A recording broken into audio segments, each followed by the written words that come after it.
दोस्तों, गेहूं की फसल में दूसरी सिंचाई, दूसरी खाद, तीसरी सिंचाई और तीसरी खाद हमें कौन सा खाद देना है ताकि हमारी गेहूं की फसल में कल्लों का फुटाव ज्यादा से ज्यादा हो सके। इसके अलावा हमारे गेहूं की फसल की ग्रोथ भी अच्छी हो, क्योंकि जाहिर सी बात है जितने ज्यादा कल्ले निकलेंगे उतनी ही अच्छा उत्पादन होगा। और साथियों, हम कल्ले बढ़ाने के लिए तरह तरह के टॉनिकों का छिड़काव करते हैं और तरह तरह के खाद और उर्वरकों का भी छिड़काव करते हैं, और जो आपको महंगा पड़ जाता है। लेकिन साथियों, मैं आज आप लोगों के लिए जबरदस्त उपाय बताने जा रहा हूं, जिसके 101% आपको रिजल्ट देखने को मिलेंगे। और ये सबसे सस्ता खाद है साथियों, मात्र आपको 30 से 40 रुपए लागत लगाकर 1 एकड़ के हिसाब से पड़ेगी, लेकिन आपको इसके रिजल्ट बहुत ही तगड़े मिलेंगे। आपको ये तरीका कब अपनाना है, आपको यह तरीका अपनाने का और आपका अपनाने का तरीका क्या रहेगा, इसके बारे में हम पूरी डिटेल के साथ चर्चा करेंगे। लेकिन उससे पहले एक और चीज मैं आपको बता देता हूँ, गेहूं का जो उत्पादन है वो 2 चीजों पर डिपेंड रहती है, पहला खाद और दूसरा पानी। यदि आपके पास 2 सिंचाई करने की सुविधा है तो आप अपने गेहूं की फसल में उसी हिसाब से खाद उर्वरक डालें, क्योंकि अधिक खाद और उर्वरक देने से आपका खर्चा बढ़ जाएगा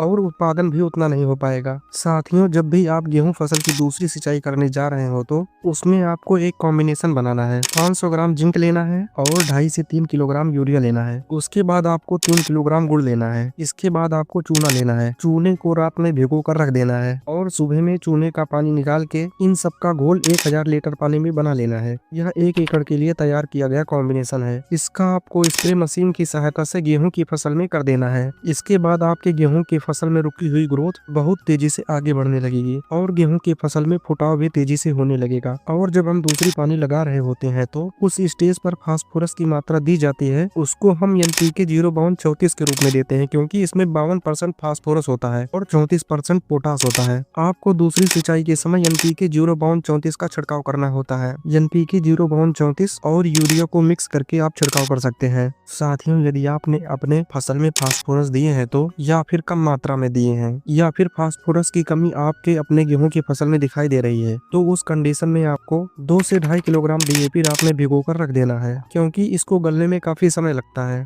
2 से 2.5 किलोग्राम DAP का घोल बना लेना है और 100 लीटर पानी में चाहे तो आप यूरिया और 100 लीटर पानी में चाहे तो आप NPK 0-34 का भी इसी में मिला के स्प्रे कर सकते हैं। ये सब करने के बाद साथियों, आप अपनी गेहूं की फसल देखेंगे तो आप बिल्कुल चौंक जाएंगे, क्योंकि उसमें प्रति पौधा इतना कल्ला निकलेगा और इतना हरा भरा दिखाई देगा, आपको खुद भी नहीं भरोसा होगा। साथियों, ये गेहूं फसल के लिए एकदम जादुई खाद के रूप में काम करेगी। इसमें आपकी फसल की रुकी हुई ग्रोथ भी आगे चलने लगेगी और आपका गेहूं का फसल अन्य किसानों के मुकाबले सबसे अच्छा दिखने लगेगा और आपकी फसल में जितने अधिक कल्ले निकलेंगे उतना अधिक आपका पैदावार भी होगा। साथियों, ये बात आपको ध्यान रखना होगा, पोटास आपको 50 दिन के अंदर अपने गेहूं की फसल में नहीं देना है। पोटास आपको तब देना है जब आपकी गेहूं की फसल में दाना बनना स्टार्ट हो जाए, जिसे आप लोग मिल्किंग स्टेज कहते हैं, तो हमें साथियों उस समय पर पोटास देना है। साथियों, पोटास का काम यह रहता है, यह गेहूं के दानों का साइज बढ़ाता है, साथ ही साथ जो चमक है उसे भी बढ़ाता है। पोटास गेहूं के दानों की क्वालिटी और दाने के साइज को बढ़ाता है। ये गेहूं की तीसरी सिंचाई के समय पर दिया जाता है। लगभग आप लोग इसे ये मान लें कि यह गेहूं फसल के लास्ट स्टेज पर दिया जाता है। तो साथियों, यह 50 दिन के बीच में दिया जाने वाला गेहूं फसल के लिए एकदम दमदार उर्वरक, ये आपकी गेहूं फसल में दमदार खाद और उर्वरक के रूप में काम करेगी। तो साथियों, यदि आपको मेरी वीडियो अच्छी लगी हो तो मेरे चैनल को सब्सक्राइब और वीडियो को लाइक और अपने अन्य किसान मित्रों के पास शेयर करें। धन्यवाद।